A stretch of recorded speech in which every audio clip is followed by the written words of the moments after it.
ಇಲ್ಲಿ ಬಂದ್ರ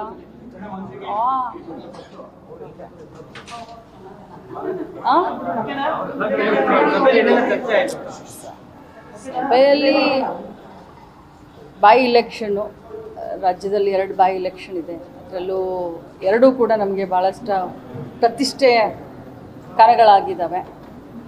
ಮುಂಬರುವಂಥ ತಾಲೂಕ್ ಪಂಚಾಯತ್, ಜಿಲ್ಲಾ ಪಂಚಾಯತ್ ಮತ್ತು ಗ್ರಾಮ ಪಂಚಾಯತಿ, ನಮಗೆ ಬ್ಯಾಂಗ್ಳೂರಿನಲ್ಲಿರುವಂಥ ಎಲ್ಲ ಈಗ ಗ್ರೇಟರ್ ಬ್ಯಾಂಗ್ಳೂರು 28 ಇಲೆಕ್ಷನು, ಇದೆಲ್ಲ ಚುನಾವಣೆಯನ್ನು ತಲೆಯಲ್ಲಿಟ್ಕೊಂಡು ವಿನ್ನಿಂಗ್ ಈಸ್ ದ ಕ್ರೈಟೀರಿಯಾ. ಎಲ್ಲ ಸಮುದಾಯ, ಎಲ್ಲ ಸಮಾಜದವರನ್ನು ವಿಶ್ವಾಸಕ್ಕೆ ತೆಗೆದುಕೊಂಡು winning is the criteria. High command ಯಾರಿಗೆ ಕೊಡುತ್ತೆ ಅವ್ರನ್ನ ನಾವೆಲ್ಲರೂ ಕೂಡಿ ಕೆಲಸ ಮಾಡೋಣ ಅಂತ ಇದು ಸಭೆಯಲ್ಲಿ ಸುಮಾರು 8 ಹೆಸರುಗಳು ಸಭೆಯಲ್ಲಿ ಚರ್ಚೆ ಆಗಿದ್ದಾವೆ. ಎಲ್ಲ ಸಮಾಜದವರು, ಧರ್ಮದವರು ಕೂಡ, ಯಾಕಂದರೆ ಬಾಯಿ ಇಲೆಕ್ಷನ್ ಅಂತಂದರೆ ಎಲ್ಲರೂ ಕೂಡ ಉತ್ಸುಕತೆ, ಸರ್ಕಾರ ಇದೆ, ಸೊ ಆಕಾಂಕ್ಷಿಗಳು ಇದ್ದಾರೆ. ಯಾರಿಗೂ ಕೂಡ ಪ್ರಜಾಪ್ರಭುತ್ವದಲ್ಲಿ ಕೇಳಬಾರ್ದು ಅಂತ ಏನಿಲ್ಲ.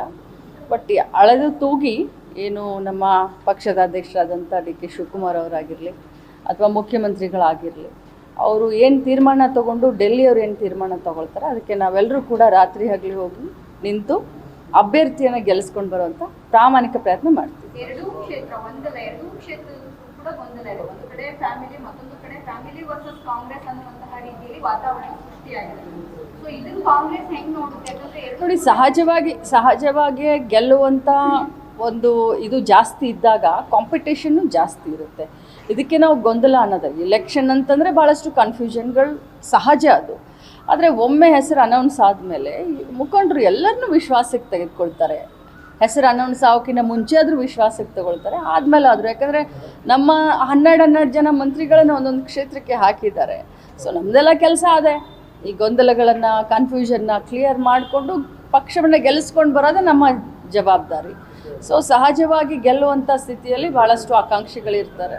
ಸೊ ಖಂಡಿತವಾಗ್ಲೂ ಗೆದ್ಕೊಂಡು ಬರ್ತೀವಿ ಅಷ್ಟು ಹೇಳ್ಬೋದು.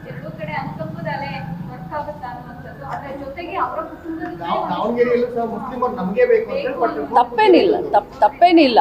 ಏನು ಹೈಕಮಾಂಡ್ ನಿರ್ಧಾರ ತೆಗೆದುಕೊಳ್ಳುತ್ತೆ ಅದಕ್ಕೆ ನಾವೆಲ್ಲರೂ ಭದ್ರಾಗಿರ್ತೀವಿ. ಎಲ್ಲರೂ ಭದ್ರಾಗಿರ್ತಾರೆ, ಅವರು ಆಗಿರ್ತಾರೆ, ಇನ್ನೊಬ್ಬರು ಆಗಿರ್ತಾರೆ. ಕೇಳೋದ್ರಲ್ಲಿ ತಪ್ಪೇನಿಲ್ಲ. Thank you.